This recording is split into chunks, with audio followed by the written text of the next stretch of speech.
Նախ վերստին պիտի անդրադառնամ այն փաստին, թե ինչով են տարբերված Կարո Օկումուշյանի եւ մնացած բոլորի այսօր օրինակ Արմենի Մեր Ալեքսանյան, Մովսեսի Շարբաթյան եւ մյուսների այսպես կոչված գործածը։ Ինչ ապացույցներ կան դրանց վերաբերյալ, որոնցից խուսափում ենք ներկայացնելու կամ խուսափում ենք։ Մեղադրող կողմը խոսում է ինչ-որ բաներից, որը բոլորի մասը նույնն է։ Եվ մի բան էլ համարում մանիպուլատիվ կամ չգիտեմ ինչ։ Որևէ ձևով, որևէ կերպով ակնհայտ է, որ խտրական վերաբերմունք է սա։ Եթե մեկ ինձ կարողանա փաստել, թե բոլորի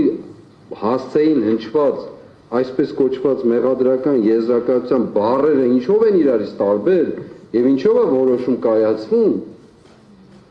կընդունեմ, բայց չեմ կարծում, որ դա այդպես է։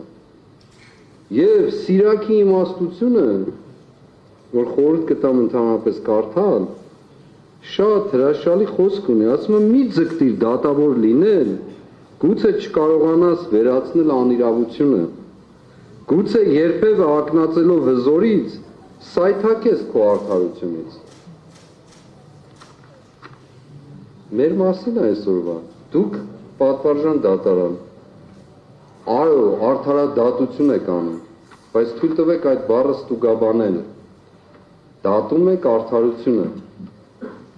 ոչ թե արդարադատությունը իրագործում։ Հենց այսօր ես էլ հետ չգնամ, Կարո Օկումուշյանը ինչով էր տարբեր մյուսներից, Կարոն ընդհանրապես որևէ բանի հետ կապ չունի, ինչով էր տարբեր, կարող եք փաստել դա, կարող եք վկայել, թե ավտոմատ դրված, թե ինչ ասվում է, ուրեմն դա է, իր պաշտպանը մեր Արամը Վարդևանյանը շատ ժամանակային իմաստով նույնիսկ ներկայացրեց։ Սա ինչ է նշանակում սա։ Սա նշանակում է խտրական վերաբերմունք, այո, ես պնդում եմ, դուք Կարոյին չեք պատժում, Արթուր Սարգսյանին եք պատժում, եւ այո, կալանքը պատժի միջոց է դարձել, բայց դրա պատասխանը տալու եք 2-3 ամիս հետո, երբ որ այս իշխանությունները չփոխվեն,